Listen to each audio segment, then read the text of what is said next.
بسم اللہ الرحمن الرحیم۔ السلام علیکم۔ ہماری آج کی ویڈیو اردو کی 10 بہترین کتابوں اور ان کے مصنفین کے بارے میں ہے۔ بانو قدسیہ کے قلم سے نکلنے والا شاہکار جس میں انسانی فطرت، تصوف اور روزمرہ زندگی کے حالات کا اور مختلف معاشرتی حلقوں کے ٹکراؤ کو ایسے میل جول اور تال میل سے دکھایا گیا ہے جس نے اسے فہرست اردو کی بہترین کتابوں میں صفحے اول پر کھڑا کر دیا ہے، جو اپنے قاری کو اپنے سحر میں جکڑ لیتی ہیں۔ یہ ناول ایک طرف نفسیاتی پہلوؤں کے ساتھ رزق حلال و حرام اور معاشرتی رویوں میں حلال و حرام کے ٹکراؤ پر مبنی ہے، تو دوسری طرف یہ ایک لو سٹوری ہے۔ احمد شاہ بخاری پطرس بخاری کے نام سے مشہور ہوئے۔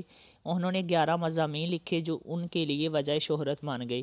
1930 میں یہ مضامین پہلی بار شائع ہوئے اور ان کی شہرت کا اندازہ اس بات سے ہی لگایا جا سکتا ہے کہ آج بھی یہ مسلسل شائع ہو رہے ہیں اور قارئین میں اتنے ہی مقبول ہیں۔ آسان زبان اور مزاحیہ انداز بیاں ان مضامین کو ہر پڑھنے والے کو اپنا گرویدہ بنا لیتے ہیں۔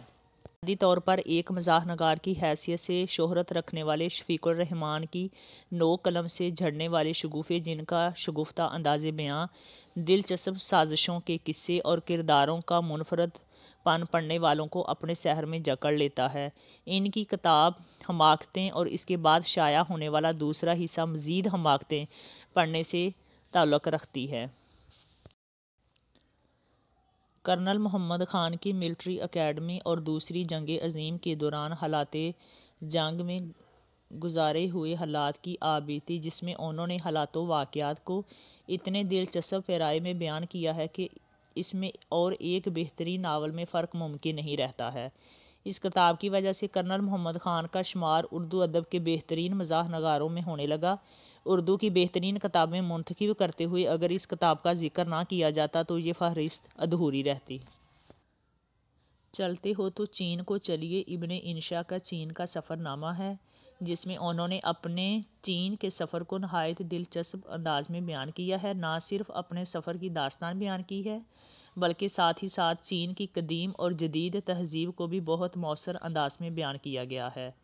ابن انشا کو بیک وقت اردو زبان کے افسانہ نگار، سفر نامہ نگار اور شاعر ہونے کا اعزاز حاصل ہے۔ اردو کی بہترین کتابیں جب شمار کی جاتی ہیں تو جن لوگوں کو ان کا اسلوب پسند ہے وہ شاید اس کتاب کو پہلے نمبر پر رکھیں گے۔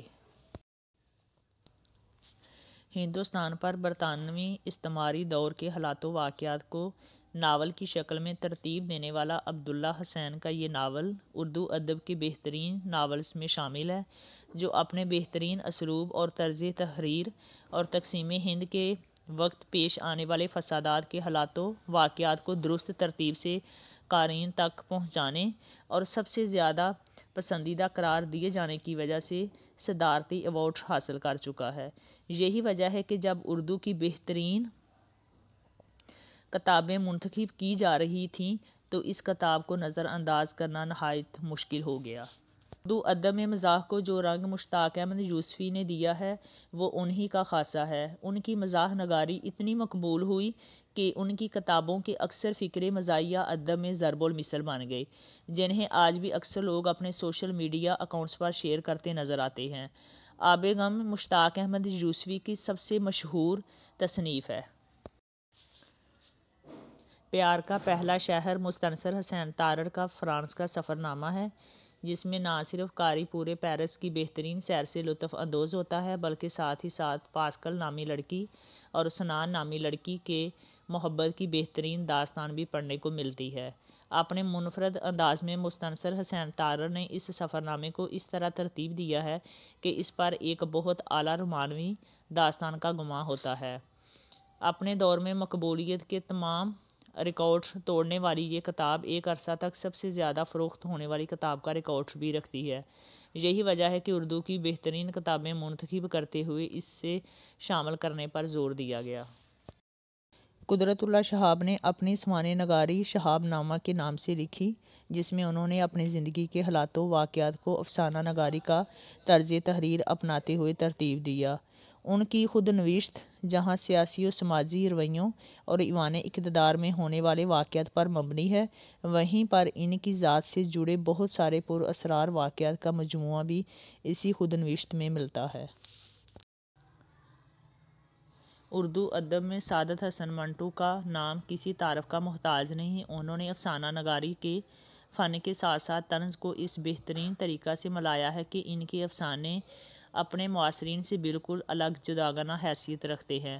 منٹو جیسے بہترین افسانہ نگار کا اعزاز حاصل ہے، وہیں ان کا معاشرتی برائیوں کو پیش کرنے کا انداز اس قدر بے باکانہ ہے کہ انہیں بہت سے ادبی حلقوں میں فحش نگار کے طور پر بھی جانا جاتا ہے۔ زیر نظر کتاب منٹو کے انہی 100 بہترین افسانوں کا مجموعہ ہے۔